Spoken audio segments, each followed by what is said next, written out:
তোমরা যারা ক্যালকাটা ইউনিভার্সিটির আন্ডারে 7 সেমিস্টারের ছাত্রছাত্রী আছো এবং তোমাদের শিক্ষাবিজ্ঞান সাবজেক্টে অনার্স আছে, তোমাদের জন্য আজকে ক্লাস খুবই গুরুত্বপূর্ণ।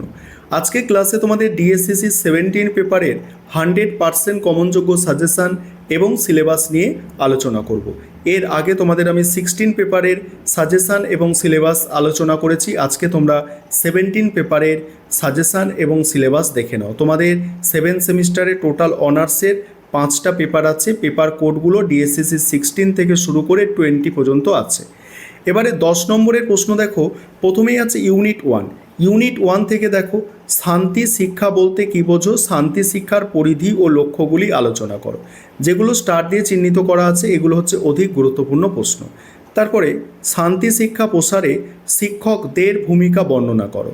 পরের প্রশ্ন আছে এনসিএফটিই 2009 এর শান্তি শিক্ষাকে কেন অন্তর্ভুক্ত করা হয়েছে, শান্তি শিক্ষার লক্ষ্য কী। এবার দেখো, যেগুলো এই ধরনের স্টার দিয়ে চিহ্নিত করা আছে এগুলো একদমই most important, top most important প্রশ্ন একদম। তারপর হচ্ছে শান্তি শিক্ষার ধারণা, শান্তি শিক্ষার অগ্রগতিতে বাধা সৃষ্টিকারী বিষয়গুলি কী।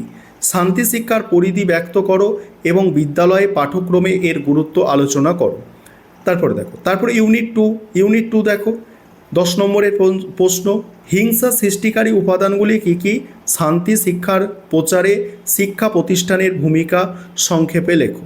নেক্সট, অহিংসা রক্ষার্থে শান্তির ভূমিকা বর্ণনা করো। হিংসা বলতে কী বোঝো, হিংসা সৃষ্টিকারী উপাদানগুলি সম্পর্কে বিস্তারিত আলোচনা করো। তারপরে গণতন্ত্রে অহিংসা প্রচারে শান্তি শিক্ষার প্রয়োজনীয়তা সম্পর্কে লেখো। নেক্সট, দ্বন্দ্ব কী, দ্বন্দ্বের কারণগুলি বিশ্লেষণ করো এবং দ্বন্দ্ব নিরসনে শান্তি শিক্ষার কী ভূমিকা উল্লেখ করো। তারপরের প্রশ্ন 3 নম্বর ইউনিট, মূল্যবোধের উৎসগুলি কী। পরিবার এবং বিদ্যালয়ের মাধ্যমে কিভাবে মূল্যবোধ বিকাশ করা সম্ভব। তারপরে বর্তমান দিনের পরিপ্রেক্ষিতে বা একবিংশ শতকে মূল্যবোধ শিক্ষার প্রয়োজনীয়তা সম্পর্কে লেখো। নেক্সট, মূল্যবোধের শ্রেণীবিভাগ করো। মূল্যবোধ বিকাশে সমাজের ভূমিকা। নেক্সট, মূল্যবোধ শিক্ষার ধারণা দাও। আধুনিক সমাজে মূল্যবোধ শিক্ষার ভূমিকা সম্পর্কে আলোচনা করো। তারপরে আছে পরের প্রশ্ন, যে আধুনিক শিক্ষায় মূল্যবোধ হলো। এবারে আছে 5 নম্বর প্রশ্ন, যেটা আছে যে মূল্যবোধের বৈশিষ্ট্য এবং মূল্যবোধ গঠনে শিক্ষা প্রতিষ্ঠান বা বিদ্যালয় কিভাবে সাহায্য করে। এবার 5 নম্বরের প্রশ্নের সাজেশন দেখো ইউনিট অনুযায়ী। তার আগে একটি বিষয় তোমাদের বলবো, তোমাদের জন্য এডুকেশন অনার্স 7 সেমিস্টারের যে 5টি ডিএসসিসি পেপার আছে অনার্সের, এই পেপারগুলির স্টাডি মেটেরিয়াল অর্থাৎ পিডিএফ নোটস আমাদের রেডি আছে। তোমরা যারা স্টাডি মেটেরিয়াল পারচেস করতে চাইছো অবশ্যই তোমরা স্ক্রিনে দেওয়া নম্বরে যোগাযোগ করে আমাদের থেকে স্টাডি মেটেরিয়াল পারচেস করতে পারো।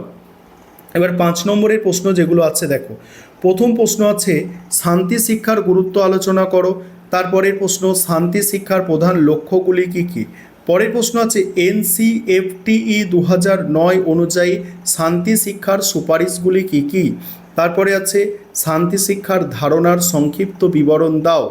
পরের প্রশ্ন আছে শান্তি শিক্ষার পরিধি সংক্ষেপে আলোচনা করো। শ্রেণীকক্ষে শান্তি প্রতিষ্ঠায় একজন শিক্ষকের প্রধান ভূমিকাগুলি লেখো। তারপরে আধুনিক শিক্ষায় শান্তি শিক্ষার প্রয়োজনীয়তা। এবার ইউনিট 2 থেকে 5 নম্বরের প্রশ্ন, হিংসা সৃষ্টিকারী প্রধান কারণগুলি সংক্ষেপে লেখো। নেক্সট, শান্তি শিক্ষা প্রতিস্থাপনে বিদ্যালয়ের ভূমিকা। শান্তি ও অহিংসার মধ্যে সম্পর্ক নির্ণয় করো। অহিংসা বলতে কী বোঝায়, দ্বন্দ্বের ভিত্তিসমূহ বা কারণগুলি কী। হিংসা দূরীকরণে শিক্ষার ভূমিকা কী। তারপরে শিক্ষা প্রতিষ্ঠানে কিভাবে অহিংসার পরিবেশ তৈরি করা যায়। 3 নম্বর ইউনিট থেকে দেখো, 3 নম্বর ইউনিট থেকে প্রথম প্রশ্ন আছে মূল্যবোধ শিক্ষার প্রয়োজনীয়তা আলোচনা করো। তারপরে আছে কি একবিংশ শতকে মূল্যবোধ শিক্ষার গুরুত্ব। নেক্সট আছে মূল্যবোধের উৎসগুলি সংক্ষেপে লেখো। পরের প্রশ্ন, মূল্যবোধ বিকাশে পরিবারের ভূমিকা সংক্ষেপে লেখো। পরের প্রশ্ন, বিভিন্ন প্রকার মূল্যবোধের শ্রেণীবিভাগ করো। নেক্সট আছে সমাজের মাধ্যমে কিভাবে মূল্যবোধ গড়ে ওঠে। পরের প্রশ্ন আছে মূল্যবোধ শিক্ষার ধারণাটি সংক্ষেপে ব্যাখ্যা করো। এবারে তোমাদের ডিএসসিসি মানে 17 পেপার শান্তি ও মূল্যবোধের শিক্ষা অর্থাৎ পিস অ্যান্ড ভ্যালু এডুকেশান, এই পেপারের সম্পূর্ণ সিলেবাস তোমরা দেখে নাও।